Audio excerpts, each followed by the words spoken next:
നമ്മളെ നാട്ടിലൊക്കെ പാലങ്ങൾ ഒരുപാടുണ്ട്. പക്ഷേ എന്താ പറയുക, അതിൻ്റെ അടി ഭാഗത്തൊക്കെ എന്താ വെച്ചാൽ നല്ല സ്പേസ് ഉള്ള ഭാഗമാണ്. പക്ഷെ എന്താ നമ്മളെ നാട്ടിലുള്ള ആളുകൾ ആ പാലത്തിൻ്റെ അടിയിൽ ലഹരികളും മറ്റുള്ള പ്രവർത്തനമായിട്ട് പോവുകയാണ്.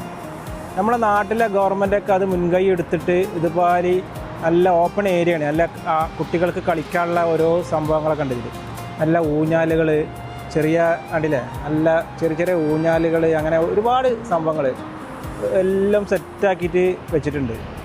ചില ആളുകൾക്ക് ഇവിടെ വന്നിട്ട് ഇരിക്കാൻ പറ്റും, നല്ല ആളുകൾക്ക് ഇവിടെ വന്നിട്ട് എന്താ ഇരിക്കാനുള്ള സൗകര്യങ്ങളും കാര്യങ്ങളൊക്കെ ചെയ്തിട്ടുണ്ട്. അങ്ങനെ എല്ലാ സംഭവങ്ങളും ഉണ്ട് ഇവിടെ. ഓപ്പണാണ് ഇവിടെ, നല്ല ഓപ്പൺ ഏരിയയാണ്. കണ്ടില്ല, വണ്ടി മെയിൻ റോഡാണ്, അതിൻ്റെ അടിയിലാണ് ഇപ്പോൾ ഇത് ചെയ്തത്. സൗദി അറേബ്യയിലെ മക്കയിലാണ് ഇപ്പോൾ ഇതുള്ളത്. അപ്പോൾ ഈ ഒരു സംഭവങ്ങളൊക്കെ നമ്മളെ നാട്ടിൽ ചെയ്യുക, നമ്മളെ നാട്ടിൽ എന്താ ചെയ്യുക, ഈ പരിപാടികളൊക്കെ ചെയ്യുക. ഇതേമാതിരി ഓപ്പൺ പാർക്കാക്കിയാൽ മതി, ഇതേമാതിരി ഓപ്പൺ പാർക്കാക്കിയിട്ട് ഇങ്ങനെ ചെയ്താൽ മതി, അത് നല്ല വിജയിക്കും. നമ്മളെ ഗവൺമെൻറ്റിലൊക്കെ ഈ വീഡിയോസൊക്കെ നമ്മളെ ഗവൺമെൻറ് അടുത്ത് എത്തിക്കുക. നമ്മളെ കേരള ഗവൺമെൻറ്,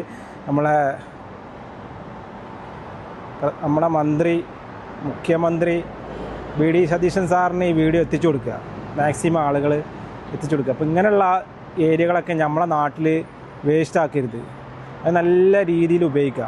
ഇപ്പോൾ കണ്ടില്ല, ഇവിടെ ഒരുപാട് ആളുകളുണ്ടല്ലോ ഊഞ്ഞാലാടുന്ന, അങ്ങനെ വിശ്രമിക്കുക, അങ്ങനത്തെ ഒരുപാട് കൂടുതൽ നീട്ടിക്കൊണ്ടുപോകണില്ല. അപ്പോൾ അങ്ങനെ ചെയ്യുക.